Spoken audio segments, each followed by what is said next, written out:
ईश्वर की महिमा अपरंपार है, जो हमारे जीवन को नवीन कर देती है, जीवन के विभिन्न पहलुओं और उत्तरदायित्वों के प्रति हमें सजग बनाती है तथा हमें अपने दैनिक जीवन के विभिन्न क्रियाकलापों में आनंदित करती है।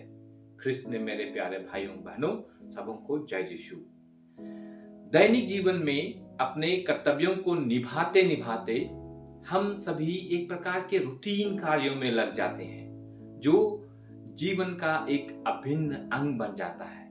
यह उस घिसे पिटे कार्यों की तरह है जिसे हम लोग प्रतिदिन करते हैं, पर हमें कोई विशेष आनंद प्राप्त नहीं होता।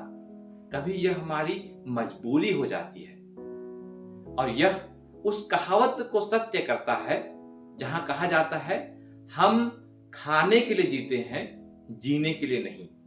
ऐसी स्थिति में यदि नवीनता, नए दृष्टिकोण की बात की जाए तो यह बहुधा स्वयं अपने आप में या अपने आप से जागृत नहीं होती, परंतु एक विशेष परिस्थिति, एक विशेष व्यक्ति के द्वारा या एक विशेष माध्यम के द्वारा हम में उत्पन्न होती है, जो हमें एक प्रकार का उत्साह से भर देता है। आज के सुसमाचार में प्रभु यीशु समुद्र के किनारे चारों शिष्यों के लिए एक माध्यम का काम करते हैं, जो उन्हें एक नई दृष्टिकोण देता है। ये वे शिष्य थे जो मछुआरे थे और मछली पकड़ना उनका जीवन था।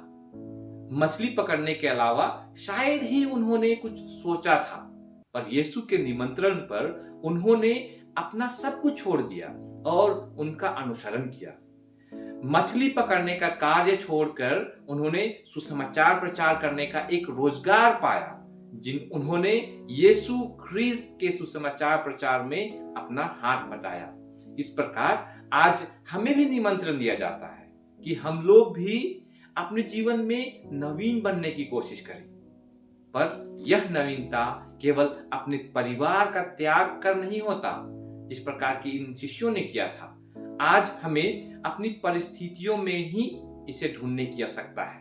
अपने जीवन में एक नई प्रवृत्ति को जागृत करने की आवश्यकता है, एक नई उत्साह के साथ जीने की आवश्यकता है। अपने रूटीन जीवन में ईश्वर के आशीष को ढूंढने की आवश्यकता है, जो हमें दूसरों के प्रति सजग बनाता हो, दूसरों के प्रति अपनत्व दर्शाता हो। आज के पहले पाठ में नबी योना, जो एक यहूदी थे, ने अपने दृष्टिकोण को निवेशी वासियों के लिए बंद कर दिया था। उन्होंने सोचा ही नहीं था कि उनमें कुछ परिवर्तन हो सकता है या वे ईश्वर की कृपा के अधिकारी थे।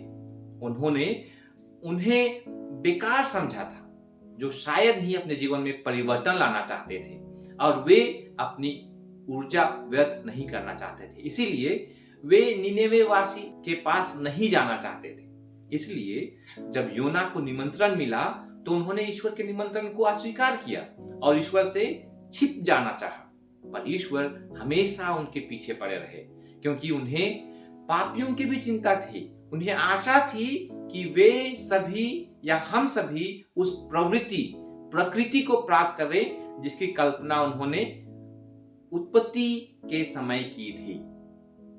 यहूदी के रूप में नबी योना कभी यह नहीं चाहते थे कि निनेवे वासी के लोग अपना मन परिवर्तन करें और ईश्वर के करीब आए, अर्थात नवीनता को प्राप्त करें, पाप से पुण्य की ओर अपना कदम बढ़ाए। शायद इसीलिए वे निनेवे नहीं जाना चाहते थे।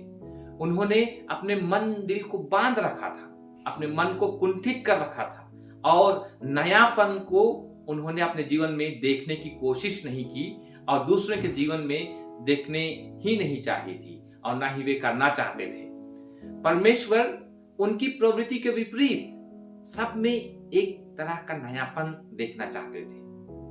निनेवे वासियों में भी एक नयापन देखना चाहते थे, इसलिए उन्होंने कभी भी नबी योना को नहीं त्यागा और उन्हें निनेवे जाने को बाध्य किया। आज के सुसमाचार में प्रभु कहते हैं, समय पूरा हो चुका है, ईश्वर का राज्य निकट आ गया है, पश्चाताप करो और सुसमाचार में विश्वास करो।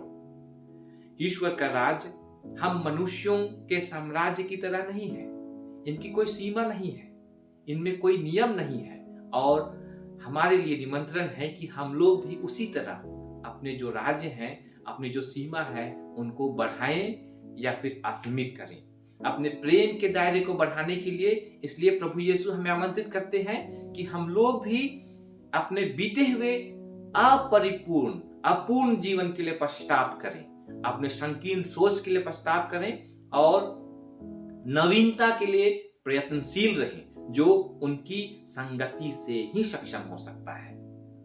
नबी योना ईश्वर के शब्दों को निनवे वासियों तक पहुंचाने में सक्षम हो पाए थे क्योंकि ईश्वर ने उनका साथ दिया था।